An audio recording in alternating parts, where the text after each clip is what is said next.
Tucker Carlson tonight. Donald Trump's presidency is now in its third week, and the battle to push through his agenda is only escalating in its relentless ferocity. Tomorrow, the Ninth Circuit Court of Appeals will weigh whether to continue blocking the president's executive order on immigration. We'll discuss that order with Piers in just a minute. But first, with each passing day, the war between the press and the president grows more intense. Today, the president tweeted this: "The failing New York Times writes total fiction concerning me. They have gotten it wrong for 2 years and now are making up stories and sources." And this morning he tweeted this: "Any negative polls are fake news, just like the CNN, ABC, NBC polls in the election.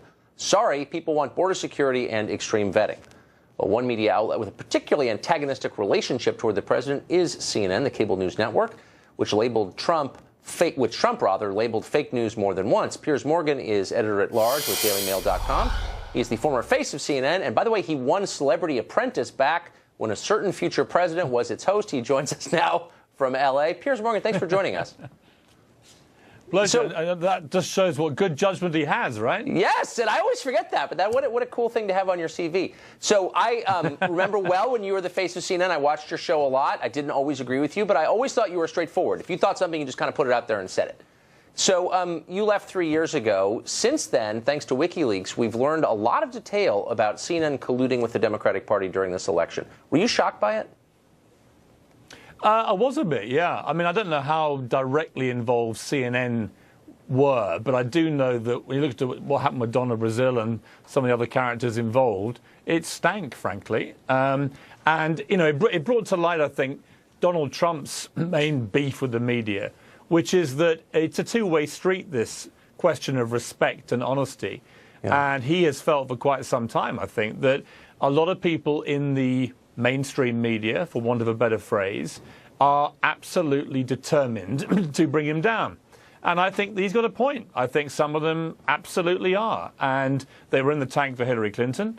Their candidate didn't win. And now they are utterly determined to bring the Trump presidency crashing down. So you have a war between the media and the White House, the like of which I've certainly never seen before. And it's pretty dangerous all round. So I think there's a difference, though, between having a perspective and stating it clearly, as you do, as I try to, and in a subterranean way that's cloaked from public view, coordinating with the political party. So we learned in WikiLeaks the Donna Brazil story, as you know, where she got the debate questions ahead of time. We also found out that the DNC research director was consulted by CNN for questions to ask Ted Cruz. A Clinton staffer implied that the politics producer at CNN was, quote, a friend and an ally. And then you have the chief political analyst at CNN emailing John Podesta and saying, quote, "You are a TV star. I've been in GOP hell." I mean, it really seems like there is a special connection between CNN, not just all media, but CNN and that party. Did you notice that when you worked there?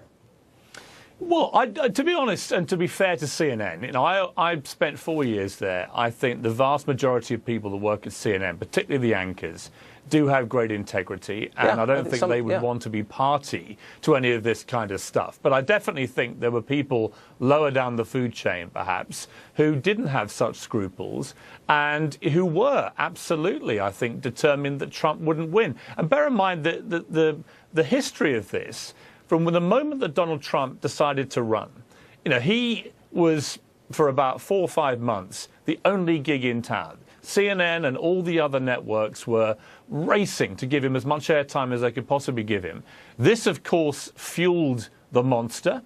And then when the moment came when they thought, oh, God, hang on, he might actually win, then rather like Dr. Frankenstein, they thought, we've got to kill him off. But by then, Trump, the nominee, was gone. He was off and racing around America. And he became unstoppable. And I noticed in the last few months of that campaign, it got more and more virulent. You know, papers like the New York Times, frankly, I thought were a complete disgrace. They weren't even pretending to be anything but in the tank for Hillary Clinton.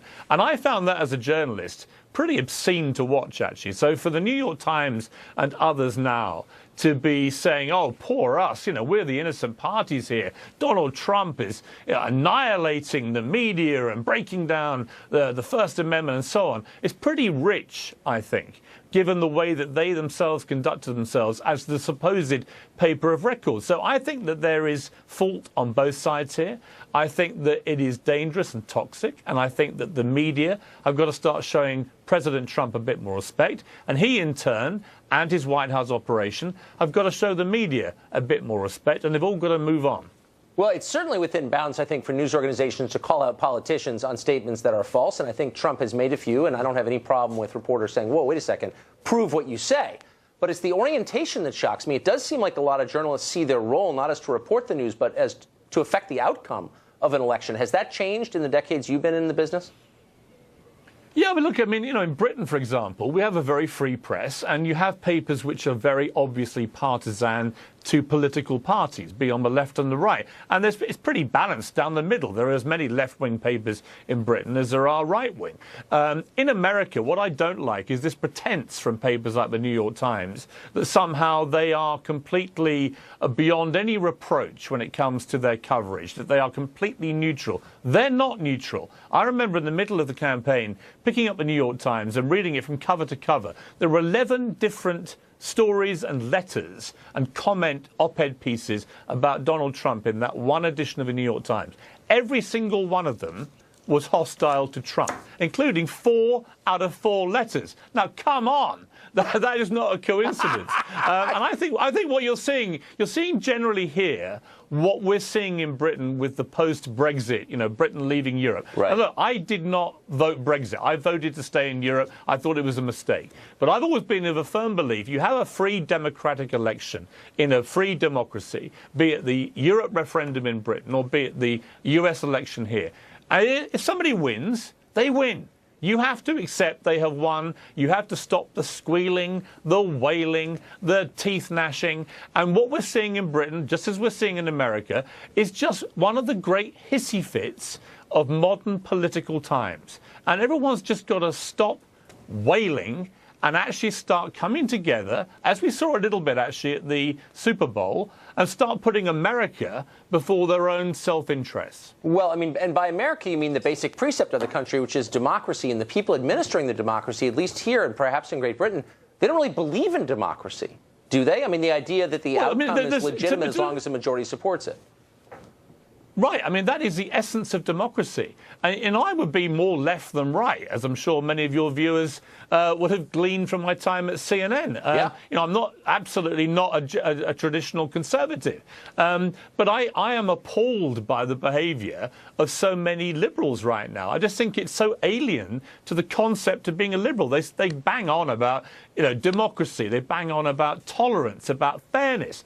And yet they're behaving exactly the same way that they warned us all that Donald Trump and his supporters would behave if and when, as they assumed, he lost. And I just don't think you can do that. I also think, knowing Trump as I've done for 10 years very well, it's completely the wrong way to go about trying to defeat him. If I was on the left, I would surely by now be trying to work out how we lost to somebody like Donald Trump, who's a non-politician. He wasn't even a guy with any military experience. He's come out of nowhere as a business guy and a TV star, and he's become the President of the United States. How has that happened?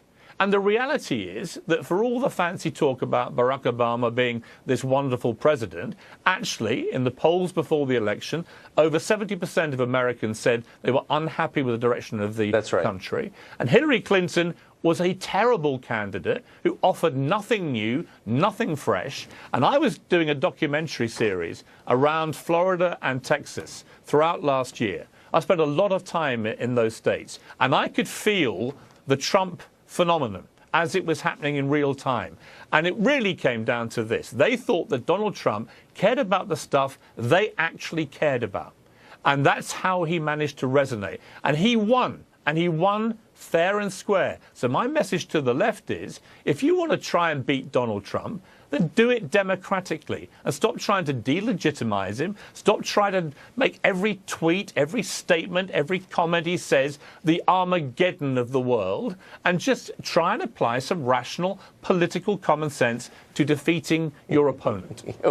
We seek that every night on this show. So I think a lot of Americans look to Europe and the UK and they say, it's changed an awful lot in the past 40 years. I know this as a regular visitor to your country and others. And it hasn't gotten better. And part of the reason it hasn't gotten better is because of the immigration policies in Europe. Those countries are more divided. They're more dangerous. They're less happy, and they're poorer. How do we, I know you're against the president's executive orders on immigration, but how do we prevent what's happened in the UK and Sweden and Germany and France from happening here? Well, let me first of all say that I absolutely agree with Donald Trump that the threat from Islamic terrorism is very real and very dangerous. And he's quite right to cite what has happened in Paris twice, in Nice, in Brussels, as examples of where the massive amount of migration through Europe has created a lot of turmoil, a lot of unease, a lot of insecurity amongst the people, because no one's really quite sure who all these people are, where they're coming from, what their motivation is. So Donald Trump is absolutely right, I believe, to want to protect America as his #1 mission statement right now. And he's absolutely right to say that Islamic State presents a real and very dangerous threat to America. And he's absolutely right, thirdly, to look at what's happened in Europe and say, how do we avoid what has happened there, particularly in, say, Germany, with 1 million people being led into the country and then all hell breaking loose? How do we stop that coming to America? Where I disagree with him is just in the implementation of this ban, where it seemed to me perverse to not include countries like Saudi Arabia and Pakistan and Egypt and others, which foment so much terrorism. Also, I didn't like the idea of people with green cards being detained and threatened with deportation. Well, I didn't like the idea. And they went back on that pretty quick. But so in just one so there were things that were wrong about it. But this is the key point. I mean, for all those screaming at Donald Trump, I say to them, well, OK, what's your idea? And the main idea from the left appears to be we've all got to talk more to the community. Well, that's all fine. That's all fine. But while you're talking, ISIS are right now planning attacks on the British mainland, on the American mainland, and they've got to somehow be stopped. So I think Donald Trump is right in his concern, and he's just, I think, probably slightly wrong in the way he's executed this. But let's not all get so pious that we put the attack on Donald Trump and our hatred of him before the real threat, which is people trying to kill and maim and behead us. That's a bracing reminder. Piers Morgan, thanks for joining us tonight. Thanks. Pleasure. Well, the Trump White House is appealing the court ruling halting its executive order blocking the immigration and travel from 7 majority Muslim countries. The appeal will be heard tomorrow. That's in the Ninth Circuit Court of Appeals. For more